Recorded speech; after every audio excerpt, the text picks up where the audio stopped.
અમેરિકામાં થવાનું છે એક મોટું ઓપરેશન.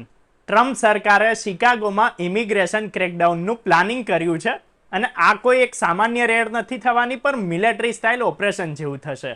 હોમલેન્ડ સિક્યુરિટી ડિપાર્ટમેન્ટ એટલે કે DHSએ શિકાગોની બહાર નેવલ સ્ટેશન ગ્રેટ લેક્સનો ઉપયોગ કરવાની રિક્વેસ્ટ મોકલી છે. એટલે કે હવે ફેડરલ એજન્સીઓ ખાલી શહેરોના રસ્તાઓ પર જ નહીં, પણ એક નેવલ બેઝથી આખા ઓપરેશનને કંટ્રોલ કરી શકે છે.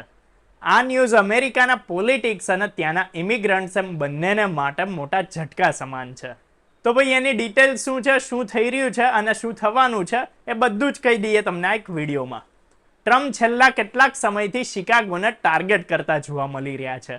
ઘણીવાર એમણે એને મેસ કહ્યું છે અને ત્યાંની સેન્ચ્યુરી સિટી પોલિસી પર એટેક કર્યો છે.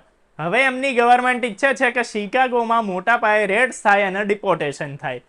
ખાલી એટલું જ નહીં, પણ આ ઓપરેશન 1 મહિના સુધી ચાલી શકે છે અને એના માટે 200થી વધારે હોમ એન્ડ સિક્યુરિટી ઓફિશિયલ્સ અને લગભગ 250 જેટલા ફેડરલ સ્ટાફને તૈનાત કરવાની તૈયારી પણ કરી લીધી છે. હવે ડોક્યુમેન્ટ્સ કહે છે કે નેવલ સ્ટેશન ગ્રેટ લેક્સમાં આખો સેટઅપ તૈયાર કરવામાં આવશે. આ સિવાય ટેક્ટિકલ operation centre, incident command post અને મેડિકલ સપ્લાય સ્ટોરેજ, ત્યાં સુધી કે રબર બુલેટ્સ અને ટીયર ગેસ પણ એમાં સામેલ છે. મતલબ ક્લિયર છે કે આ ખાલી ઇમિગ્રેશન રેડ્સ જ નહીં, પણ ભીડ અને વિરોધને કંટ્રોલ કરવાની મોટા પાયાની તૈયારી છે. ઓપરેશનની ટાઈમલાઈન છે 2 સપ્ટેમ્બરથી 30 સપ્ટેમ્બર સુધી. આ દરમિયાન શિકાગોમાં આઈસ અને DHSની ટીમ્સ કમ્યુનિટી લેવલે રેડ કરશે અને એની પછી બધું જ દુનિયાની સામે થશે. હવે જુઓ, આ પ્લાન પર શિકાગો અને ઇલિનોઇસના જે લીડર્સ છે એ ભડકી ગયા છે. શિકાગોના મેયર જો બ્રેન્ડન જોન્સન છે, એમણે કહ્યું છે કે આ લોસ એન્જલસની સ્ટ્રેટેજીનો રિપ્લે છે, જ્યાં આઈસ એજન્ટ્સના નામ પર નેશનલ ગાર્ડ અને ફેડરલ ફોર્સિસ મોકલવામાં આવેલી. અમે પોતાના લોકોને જોખમમાં નહીં મૂકીએ.